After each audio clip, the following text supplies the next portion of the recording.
शादीशुदा तो है लेकिन खुश नहीं है, क्योंकि जो मैरिज लाइफ है वो अच्छी नहीं गुजर रही किसी भी वजह से। बहुत सारी वजूहत हो सकती है। वो हो सकता है ये बोले यार ये तो ऐसी बात कर रहा है, किस्मत से इसको अच्छी बीवी मिल गई, सही है, अब किस्मत से मिल गई तो ऐसी बातें कर रहा है।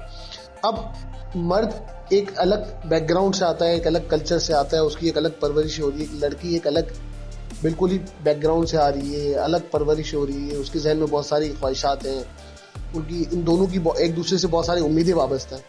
तो जब वो दो मुख्तलिफ लोग मिलते हैं तो उसको अपने रंग में रंगना या आप उसके रंग में रंग जाओ या व्हाटएवर जो भी, उसको बैलेंस करके चलना, वो तो बहुत मुश्किल काम है ना। उसका तो फन बताए ना, उसका क्या फार्मूला है। देखिए मेरी जब शादी हुई तो जब आपकी जिंदगी बिस्तर के दोनों तरफ से आप ही उतरते तो जब हमारे पास कोई आया तो थोड़ा होता है शुरू में जी, आप शौरी तौर पे जो है ना एक्सेप्ट नहीं कर पा रहे होते, वो थोड़ा स्पेल होता है, वो 3 महीने का भी हो सकता है, 6 महीने का भी हो सकता है। सारी बातें अपनी जगह सही, मियाँ बीवी की, ये थोड़ा सा होता है, उसमें आपको अपने आप को समझाना पड़ता है। जैसे फर्स्ट टाइम मैं जब बाप बना तो मैं बार बार ये सोच सोच के अपने आप को कह रहा था कि यार मैं अब्बू बन गया। वो भी तो जिंदगी पहली दफा बनते हैं आप। ऐसे अच्छा, बार बार फिर मैं सोचता यार मैं अब्बू बन गया, यार बड़ी बात है यार, मैं अब्बू बन गया। तो अब जब आप शादी की बात कर रहे होते हैं तो थोड़ा सा टाइम होता है, वो टाइम बड़ा क्रूशल होता है। उसमें आपको अंडरस्टैंडिंग बनाना पड़ती है, एक दूसरे को स्पेस देना पड़ती है, एक दूसरे के लिए जो है वो बहुत कुछ करना पड़ता है, उसकी सुनना भी पड़ती है, अपनी सुनानी भी पड़ती है। ये शुरू का टाइम है, शादी का पहला साल, 5वां साल, 10वां साल, ये बड़े अहमियत के हामिल होते हैं। ये मुझे एक दोस्त से हमारे वकील उन्होंने कहा था कि यार पहला साल भी बड़ा ना इंपॉर्टेंट होता है, फिर उसके बाद 5 साल इंपॉर्टेंट होते हैं, फिर उसके बाद 10वां साल बड़ा इंपॉर्टेंट होता है। अगर ये आपने टाइम निकाल लिया ना तो बहुत अच्छी बात है। शुरू के 10-15 साल मुश्किल होते हैं, इसको आदत पड़ जाती है। वो बीच में दिया है कि बहुत सारी वजूहत हो सकती हैं, आपसे कुछ लैकिंग होती है, आपकी बनती नहीं है, कुछ भी मामला हो सकते हैं। तो मैंने उसको रियलाइज किया कि यार बात उनकी सही है कि 5वें साल में जब आपके 2-3 बच्चे हो जाते हैं तो उस वक्त आपके पास क्या जिम्मेदारी होती है, उसको किस तरह से निपटाना होता है आपको। 10वें साल में क्योंकि बच्चे भी बड़े हो रहे होते हैं, फिर ख्वाहिशात, फिर आपकी दूसरी और भी लवाजमात है ना, दुनिया में महंगाई भी है, माशी मामलात भी हैं, उनको किस तरह से आप वो कर रहे हैं, क्योंकि औरत डिपेंडेंट होती है शौहर पे।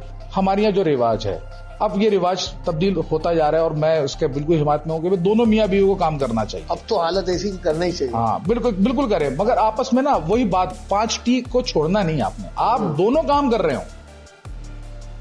ये नहीं कि सिर्फ मर्द ही काम करे तो जी मर्द को ही सब कुछ करना है, नहीं, औरत भी काम कर रही है तो वो इसके लिए भी 5T ही जरूरी है। ऐसे ही, वाह बिल्कुल, दोनों काम कर रहे हैं, दोनों अपने आप को वक्त दीजिए, दोनों बच्चों को वक्त दीजिए, आपस में काम बांट लीजिए और अपनी जिंदगी को आगे खींचिए। दूसरा क्या कह रहा है, क्या सोच रहा है, इसके बारे में सोचना बिल्कुल बंद कर दीजिए।